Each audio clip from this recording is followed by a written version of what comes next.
So let's talk about abortion for a moment, shall we? Just since that's the hot topic of the day.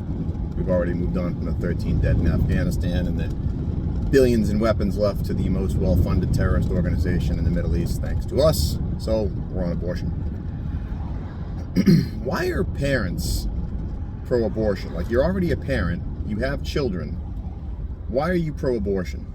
Well, I have a friend whose daughter got pregnant. And the response of this friend was, well, they fucked up their own life, not my problem. It struck me. It was a peculiar statement. I mean, after all, this is your grandchild, right? I mean, you should care about whether or not this grandchild lives a good life and, is fulfilled. And then I kind of thought about what it was like back in the day before we normalized abortion and, general sluttiness and, piggishness in men. And the model was something like this. If you were, say, a farmer and you had a daughter, and your daughter got 16 impregnated, before the MTV thing made it all popular and wonderful, that meant a few things for you.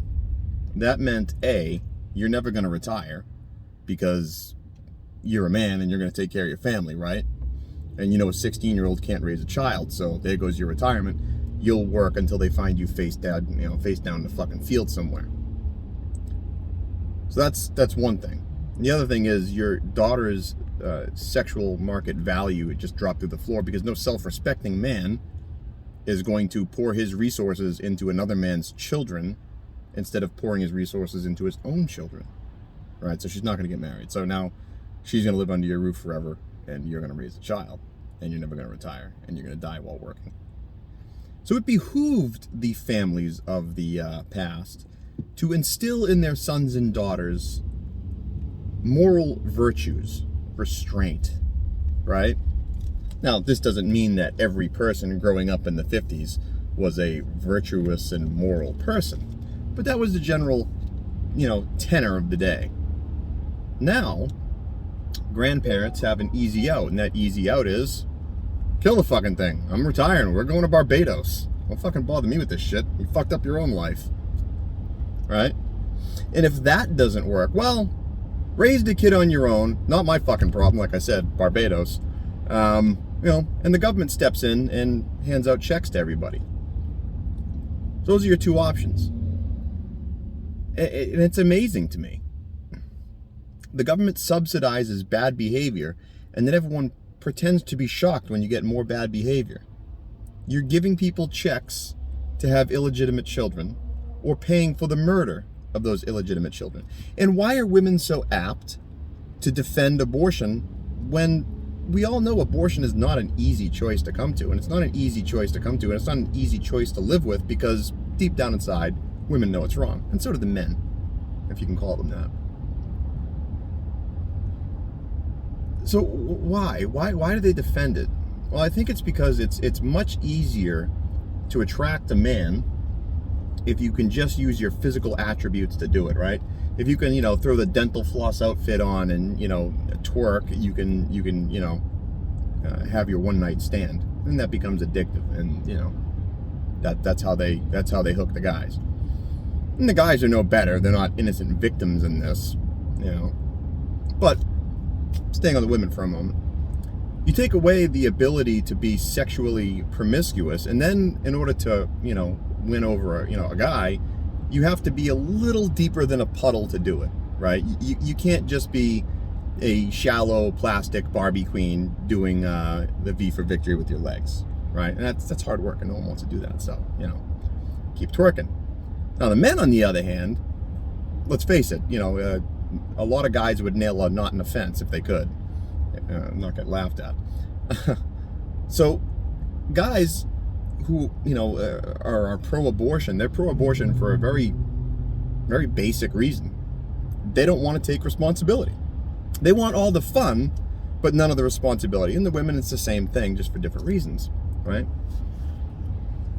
Why are women called sluts and men aren't? If a guy goes around and he bangs 60 chicks, he's not a slut, but a woman does it and she is. Well, that's because women choose who they allow to have sex with them, and men take whatever they can get, right?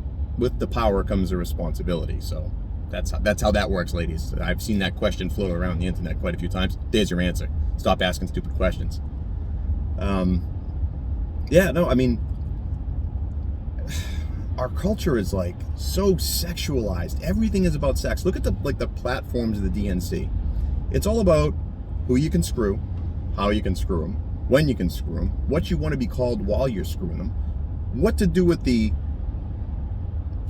fruit of your choices after you screw them, and who's going to pay for it. That's kind of bleak, man. That's our culture is really, really shallow when that's like the main talking points.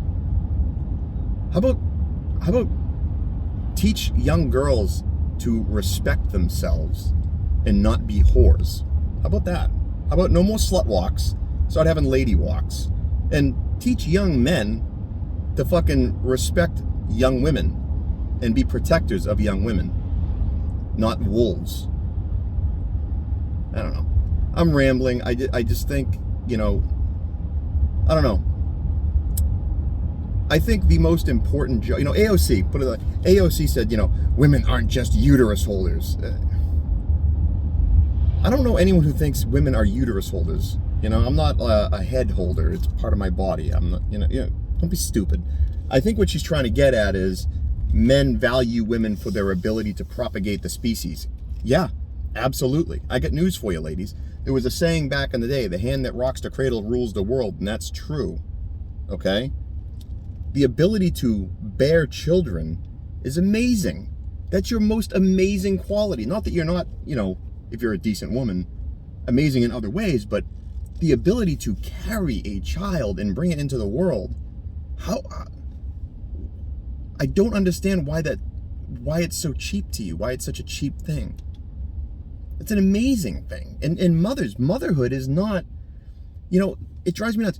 Motherhood is not a shit job. Being a stay-at-home mom is not something to scoff at. I mean, that's the most important job on the earth. You mothers who are prioritizing your children over some high-powered career shuffling papers in a cubicle in some city, you're the real heroes as far as I'm concerned. You really are. You really are. The high-powered lesbians shuffling papers in some office, dressing like boys, good for you, I guess. Knock yourself out. But yeah, motherhood is looked at as like as less noble than working at H&R Block, I guess. I think motherhood's amazing, and I think a good mother is irreplaceable. I don't know. I think all the clues, all the roads are leading to the same thing. Our culture is rotting from the inside out, right alongside our economy and our domestic and foreign domestic policies. We went from the land of the free and the home of the brave to the land of the gimme free and the home of the coward.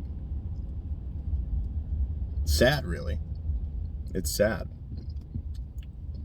In any case, that's my rant and ramble for the day. Kind of a kitchen sink collection of thoughts. In any case, you guys have a good one. Happy Friday.